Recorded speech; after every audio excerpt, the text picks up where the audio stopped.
Shalom, Boker Tov.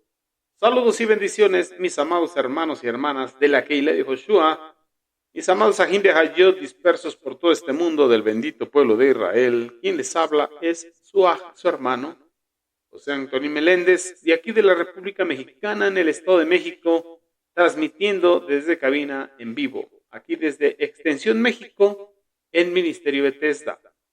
Hoy, mis amados hermanos y hermanas, quiero compartir mi comentario en la parashá de esta semana, la porción de Torah de esta semana que se intitula Vayabó Hayom. Llegué hoy. Y lo hemos estado estudiando en lo que es el Sefer de Bereshit Génesis, capítulo 24, del verso 42 al 67, cuando nos habla del título de esta parashá, que Eliezer llega a la fuente de las aguas. También en el profeta Isaías, capítulo 12, del verso 3 al verso 2 del capítulo 14, cuando nos habla de una alabanza de gratitud. También el Tehilín, Salmos número 22, lo que es ahí encontramos un título ahí, alabanza, una oración pidiendo victoria. Y en el Brit Hadashah, en el pacto renovado, lo que es la carta de Santiago, capítulo 4, versos del 13 al 17, que nos habla de no jactarnos de lo que podemos hacer mañana, o de lo que deseamos hacer mañana. Debemos decir, si el Eterno permite, haremos esto, o haremos aquello, iremos aquí, iremos allá. Pero antes de entrar en materia al comentario de mi parashá, a mi comentario de la parashá de esta semana, quiero aprovechar el tiempo para enviar saludos a nuestros amados mentores, bendiciones abundantes para ellos, a Harold Morales y su amada esposa, nuestra mora Araceli de Morales. Ellos son nuestros presidentes aquí en las asambleas Alfa y Omega Incorporado.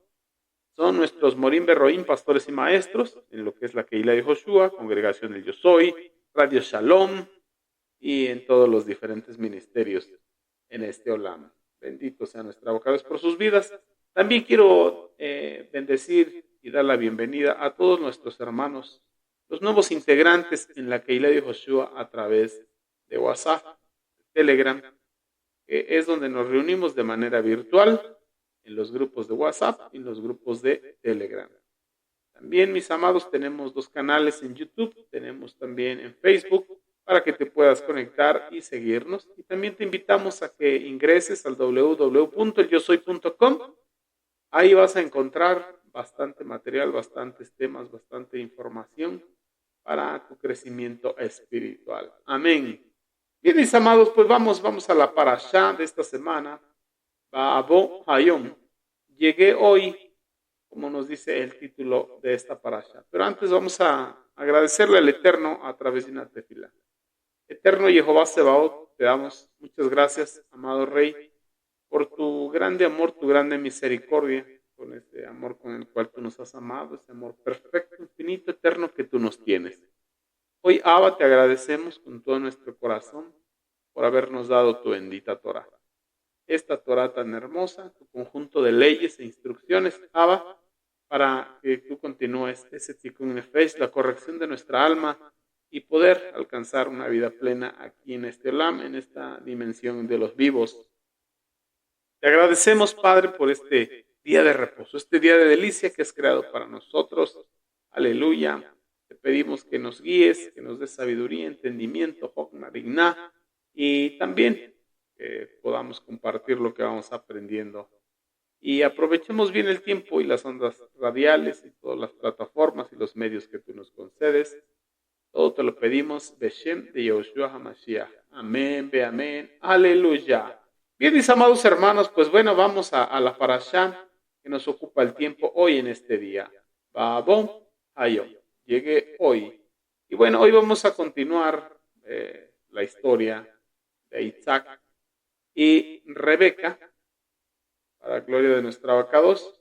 Y sabemos que Rebeca es la segunda matriarca del pueblo hebreo. Amén. Y podemos preguntarnos cuál es el significado del nombre de Ribka, de Rebeca. Y bueno, su raíz etimológica está en la Lashon Kadosh, en el lenguaje hebreo, en el lenguaje santo.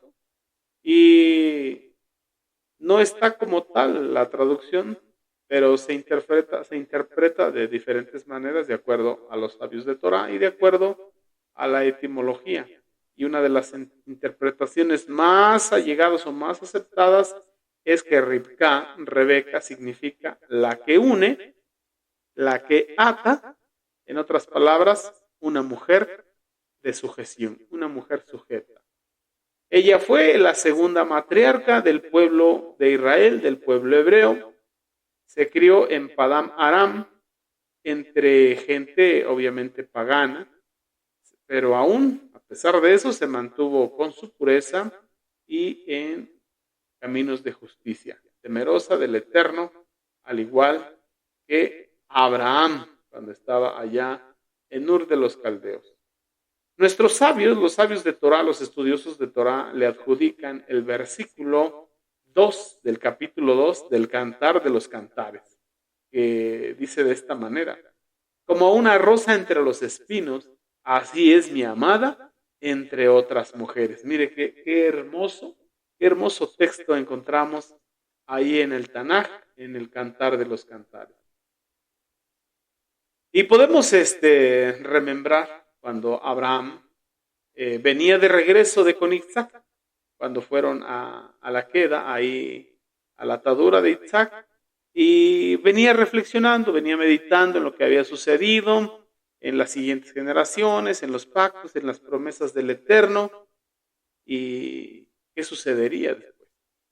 Venía meditando entonces acerca de lo que había sucedido, del sacrificio, de cómo se había realizado, cómo el Eterno lo había detenido, cómo había puesto un cordero en lugar de su hijo y poder entender la figura profética de lo que pasaría con el Mashiach.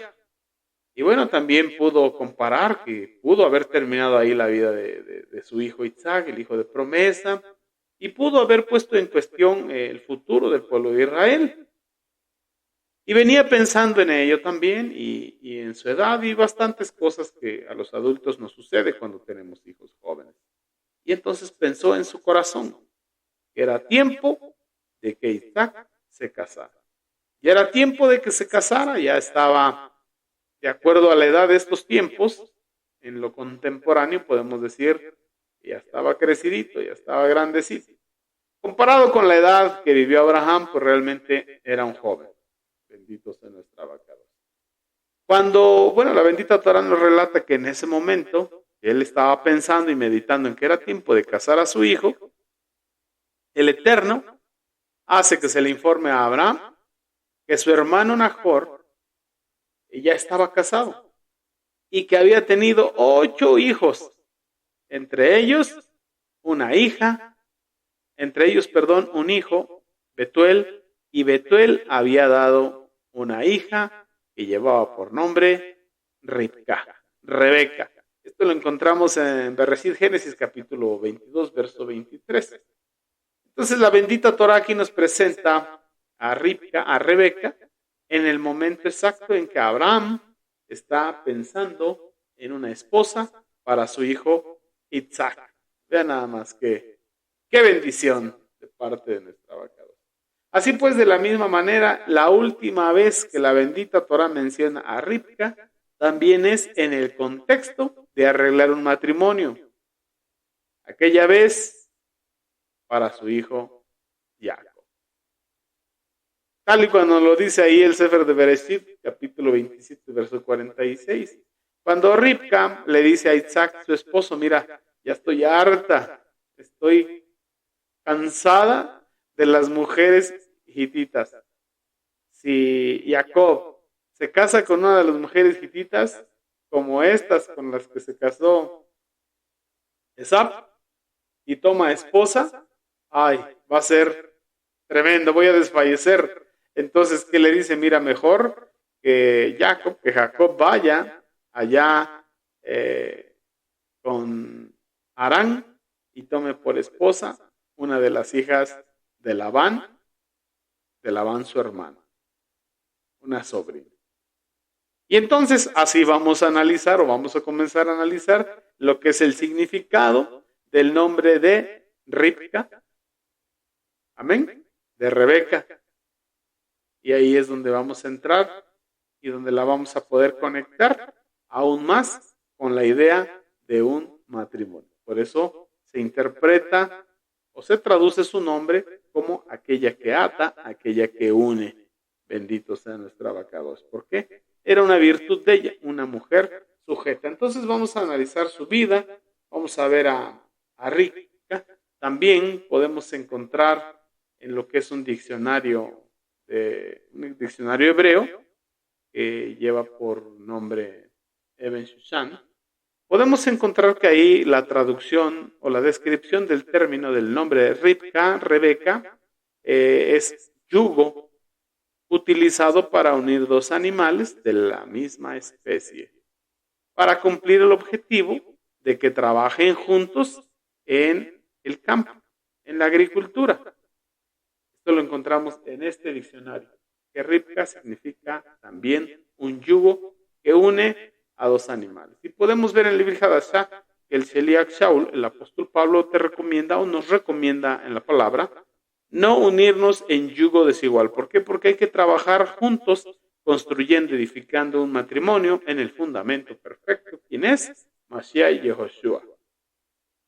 Entonces aquí vemos ese cuadro del matrimonio. Ella aparece justamente para realizar un matrimonio y también la vemos por última vez arreglando un matrimonio para su hijo porque el desastre, ese matrimonio estaba mal. Entonces, ¿qué tiene Rivka? Que es asociada con la unión de dos criaturas de diferentes mundos o de diferentes, porque hay un dicho que conocemos, cada cabeza es un mundo, por eso podemos decir que un matrimonio es la unión de dos mundos diferentes y para que se pueda cumplir un objetivo en común. Debe haber un fin común. Ese fin común en el matrimonio pues es vivir de acuerdo a la voluntad de nuestro abacados. Bueno, vamos a ver entonces, vamos a descifrar todo esto, este misterio, porque nos dice el Brit Hadashah que el matrimonio es un misterio. Vamos a explorar la vida de Rivka y su vida con Isaac. Y también sabemos que Isaac es el segundo patriarca. Nuestro primer patriarca en la Emuná, Abraham. El segundo, Isaac. Vamos a ver la historia de Rivka. La primera vez que la bendita Torah menciona a Rivka, aprendemos que es la hija de Betuel y hermana de Labán, también conocido como el confabulador y aparte un hombre avaro, padre de Rachel y padre de Lea, quien cambió a Lea por Rachel y le jugó, valga la redundancia, una mala jugarreta a Jacob. Betuel tampoco era un hombre justo, como podemos encontrar en un Midrashim, que nos describe a Betuel como un hombre malvado. Nos dice el Midrash que este hombre trató de evitar que Rebeca fuera con Eliezer y se cumpliera la voluntad del abacados. También nos dice el Midrash que intentó envenenar a Eliezer. Lo podemos encontrar en un comentario de Rashi en lo que es Bereshit Génesis, capítulo 25, verso 51. Entonces así nos damos cuenta que Rebeca venía de una familia bastante compleja. Como en este tiempo hay bastantes familias disfuncionales, Rivka no fue la excepción. De venir de una familia complicada, pero ella se guardó para el eterno. Bendito sea nuestro abacados. Entonces, Jehová Sebaot, él en su presencia, en su conocimiento pleno de todo lo eterno y de todo lo que sucede, él sabía que el pueblo de Israel sería esparcido, tal y como lo había anunciado, entre todas las naciones durante lo que es el exilio. Y que lo normal es que un alma, una persona, sea influenciada por la cultura que lo rodea, por la influencia de donde nace, la sociedad y en fin, donde crece y se desarrolla. Entonces el Eterno, dentro de su voluntad, quiso que nuestras matriarcas y nuestros patriarcas estuvieran entre personas malvadas y que pudiesen aprender a resistir la influencia de estas personas malvadas, tal como lo vemos en la vida de Joseph, el soñador. Nos relata la bendita Torá que fue un hombre que estuvo en Misraim, en Egipto, en el mundo, pero que el mundo no estuvo en él. ¿Qué significa? Que él estuvo dentro, en medio de la influencia de ese mundo, pero esa influencia no entró en medio de él, no la aceptó en su corazón. Siempre fue un hombre temeroso de Elohim, apartado del mal, un hombre, un sádic, un hombre justo. Para cuando el pueblo de Israel salió de Misraim, que lo sacó el Eterno a base y punta de milagros, con lo que fueron las 10 plagas, ¿qué sucedió?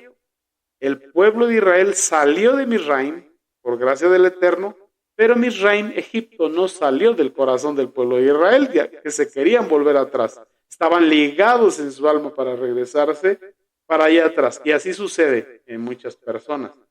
Esta es la razón por la cual el Eterno permite que estemos en influencias oscuras, de pecado, de transgresión, de iniquidad, para que desarrollemos la capacidad de no dejarnos influenciar. O como nos dijo en el Brit Hadasha, Shelia Yohanan, estamos en este mundo, pero no somos de este mundo. En otras palabras, habitamos como almas en un cuerpo humano, un cuerpo de carne que pertenece a este mundo, que de este mundo fue tomado y a este mundo volverá, pero no pertenecemos a este mundo. Este mundo no ha tomado control de nuestra voluntad, de nuestra nefesh. Así pues, de esta manera sus descendientes tendrían la fortaleza para aferrarse a lo que es la Emet, las verdades del Eterno, y a seguir proclamando a Elohim, al único Elohim verdadero, Jehová Sebaot, Bemele Yehoshua HaMashiach, durante el exilio. Entonces todos los eventos de nuestros ancestros son una señal para que usted y yo entendamos, comprendamos y vivamos en estas verdades, en esta justicia, en esta Emet. Porque así nos dice el Sheliach Shaulo, el apóstol Pablo. Todas estas cosas fueron escritas, se dejaron escritas para nuestra instrucción, para que nosotros aprendiésemos y tomásemos consejo y viviéramos conforme a la voluntad del Eterno. Rivka era un faro de luz en un mundo oscuro, en un mundo lleno de pecado y de engaño.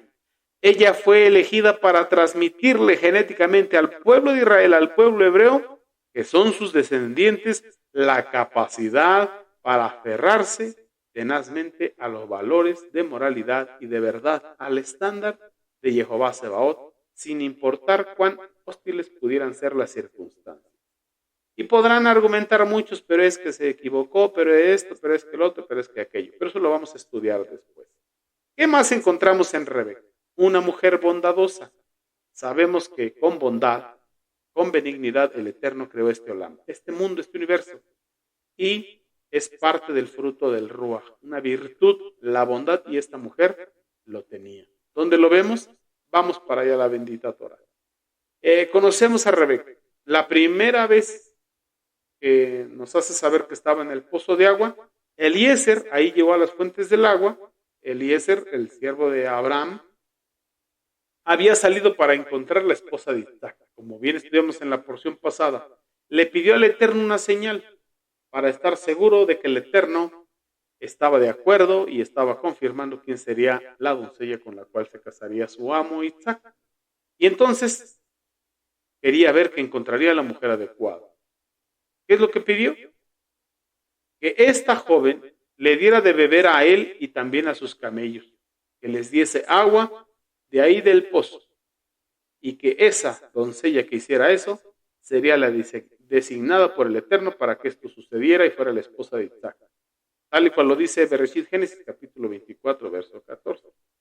Y el cumplimiento de esta condición fue materializada en la vida de Rivka. Fue Rebeca la que llegó ahí y llegó diligentemente, y ella le dio de beber a Eliezer y estuvo sacando agua de la fuente, bajando su cántaro, se apresuró para saciar la sed de Eliezer, obviamente quien lo acompañaba, y también a los camellos.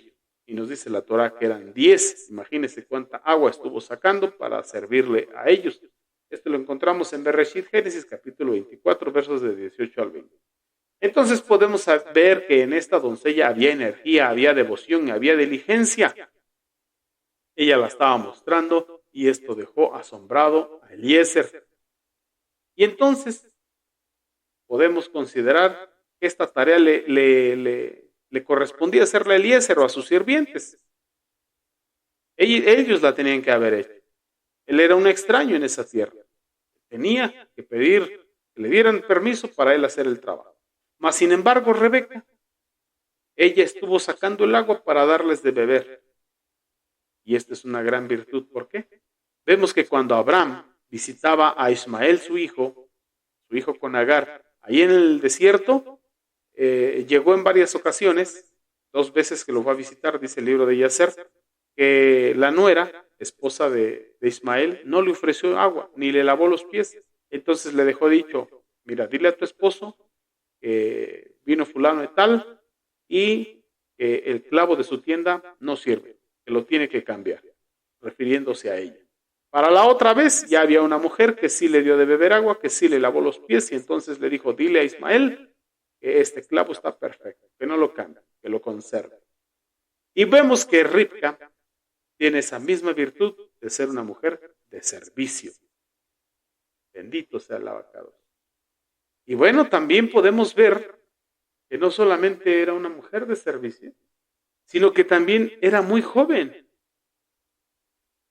Dice la bendita Torá, era una niña, en realidad era una niña. Y quiero invitarle al libro de Yacer en el capítulo 24, en el verso 40, ahí nos describe que esta joven era muy hermosa, muy bonita, de un hermoso parecer y además era virgen, era una doncella y que tenía solamente 10 años de edad. Solamente tenía 10 años de edad, imagínense. En este tiempo estamos diciendo que era una niña que iba a entrar a la adolescencia. Pero a pesar de eso, contra todos los pronósticos, ella desarrolló esa virtud de ser bondadosa y dedicarse a las obras altruistas, ayudando a los forasteros, tal y como una virtud de Abraham. Aún a pesar de vivir en medio de gente mala, de gente perversa, de bribones, de hombres materialistas, avaros y egoístas. Esta cualidad que podemos ver en Ribca, estamos hablando de que era una mujer con la capacidad de ser independiente, a pesar de que su nombre significa atadura o sujeta, pues era una mujer que no tenía ataduras porque tenía la capacidad de salir de su tierra y de su parentela. Bendito sea el Eterno, no había ligaduras, ataduras que la regresaran. Ella quedó atada a la voluntad del Eterno y al esposo que el Eterno le dio.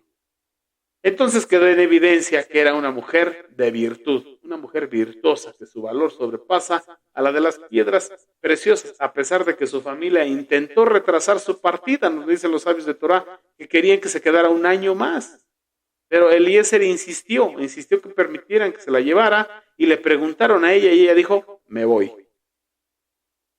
Dejó la dote y se fue con él. Cuando le pidieron a Ribca su opinión, ella respondió inequívocamente e inmediatamente, yo voy a cumplir el propósito del Eterno. Esto lo vemos en Bereshit Génesis capítulo 24, verso 58. Así pues, Rebeca dejó en claro, quiero irme de aquí, quiero convertirme en parte del propósito del Eterno en la vida de mi esposo, al igual como nuestra primer matriarca, como Sara. Entonces, se embarcó, subió a su camello y vámonos. Ella quería practicar también el monoteísmo, predicar de un solo Elohim, el Todopoderoso y el Todo Suficiente, el Shaddai y la ética de ese Shaddai por todo el lugar donde ella pudiera ir con su esposo. Lejos de la familia, lejos del pecado, lejos de la transgresión, lejos de la iniquidad y comenzar de nuevo. Después del transcurso del camino, conoce a su amado. Se encuentra con Isaac. Rebeca y Eliezer nos redacta la bendita Torá. Vuelven a la tierra de Israel, a Canaán. Y cuando se estaba aproximando, ella venía montada en su camello y vio a un hombre en el campo inmerso en su plegaria. Estaba haciendo tefilá. Tal y como en este tiempo, el rey está en el campo mirando, revisando lo que hace su amada, su novia, que es la Keila. Dice la bendita Torá que Rebeca alzó sus ojos y miró a Isaac y se inclinó sobre el camello. Los sabios de Torá dicen que se cayó y le dijo al siervo, ¿quién es este hombre?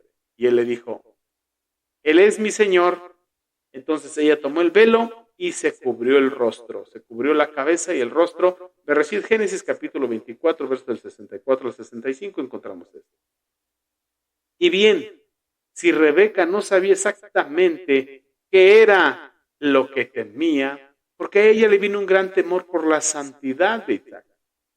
¿Por qué la santidad de Isaac? Porque también venía, no estaba fresco el proceso de haber sido llevado a ser sacrificado, donde de manera espiritual fue sacrificado y resucitado. Morir para renacer. Entonces era un hombre que entendió cómo se vive en Kedushá, en santidad, y esto a ella le causó temor en su espíritu. Entonces preguntó quién era ese hombre, por qué le causaba ese temor, y entonces Eliezer le explica a detalle quién era, y ella toma la decisión de cubrirse con el velo. ¿Por qué? Porque esa era la costumbre de sus tiempos. Bendito sea nuestra Abacados. Desde ese momento en adelante, esa intimidación originó en Rebeca lo que es como un sentido en su corazón de sentirse un poquito pequeña comparada con ese hombre. ¿Por qué? Hijo único, hijo de promesa, digo, aparte de Ismael, pero en lo que es este matrimonio y en la promesa, el propósito del Eterno, hijo único, hijo de promesa, un hombre muy hermoso, pues el padre y la madre eran muy bellos, rico, abundancia de bienes. Entonces, ella venía, ¿de dónde? De un núcleo, de una familia disfuncional. Entonces se sintió un poquito menos. Y eso es lo que le ayudó a ella, junto con todas sus virtudes, a ser una mujer sujeta, una mujer obediente, una mujer sumisa. Bendito sea nuestra Abacados. Aunque Isaac nunca abusó de eso, ni lo fomentó, ni estuvo de acuerdo con que ella se sintiera menos, de ninguna manera, pues era un hombre de determinación, un hombre cabal. A partir de este primer encuentro que tuvieron ellos, de ahí se la llevó a su tienda, a la tienda de su mamá, ahí se desposó con ella y comenzaron a ser felices.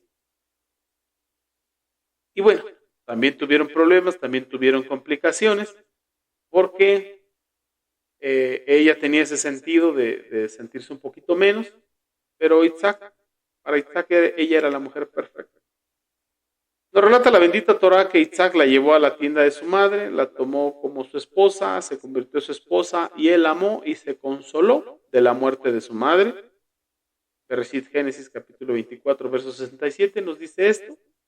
Isaac percibía a Rebeca como una mujer recta y sagrada, que al igual que su madre merecía ser llamada matriarca, su compañera de vida y además su compañera de milicia en la misión que el Eterno tenía para él.